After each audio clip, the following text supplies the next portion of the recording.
नमस्कार, आपण पाहत आहात डीसी न्यूज मराठी. मी आहे आपल्या संगती दिव्या.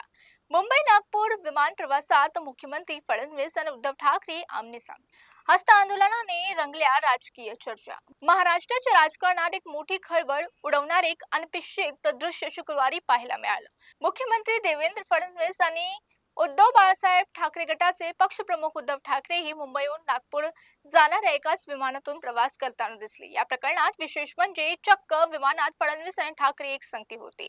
या अनपेक्षित भेटीदरम्यान दोन्ही नेत्यांनी एकमेकांशी हस्तांदोलन करत शुभेच्छांची देवाणघेवाण केली. त्यामुळे राज्याच्या राजकीय वर्तुळात विविध चर्चांना उधाण आलं आहे. या विमान प्रवासात शिवसेना उद्धव बाळासाहेब ठाकरे गटाचे नेते आदित्य ठाकरे, खासदार संजय राऊत देखील उपस्थित होते. त्यामुळे या भेटीला अधिकच राजकीय महत्त्व प्राप्त झालेलं दिसतं. मात्र या भेटीला कोणताही राजकीय अर्थ नसल्याने दोन्ही बाजूंना स्पष्ट करण्यात आलं.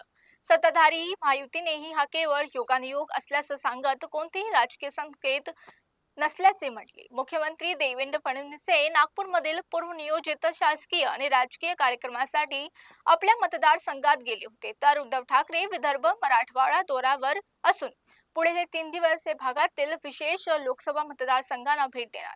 अलीकडचे शिंदे गटात प्रवेश केलेल्या माजी खासदारांच्या मतदारसंघातही ते भेट देणार. दरम्यान ऑपरेशन टायगर म्हणून चर्चेत असलेल्या राजकीय घडामोडीनंतर उद्धव ठाकरे यांचा 9 खासदारांपैकी 6 खासदारांनी शिंदे गटात प्रवेश केला.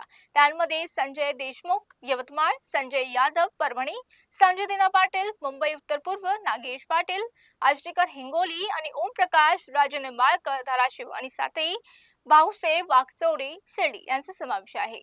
या पार्श्वभूमीवर विमानतळातील फडणवीस ठाकरे भेटींनी महाराष्ट्राच्या राजकारणात नव्या चर्चांना तोंड फुटलं. तरी दोन्ही पक्षांनी केवळ योगानुयोग असल्याचं सांगितलं आणि कोणतीही राजकीय समीकरणात नकार दिला. तर पाहूया पुढे काय होतं. या प्रकरणात थांबूया इथंच. Patra DC news Marathi.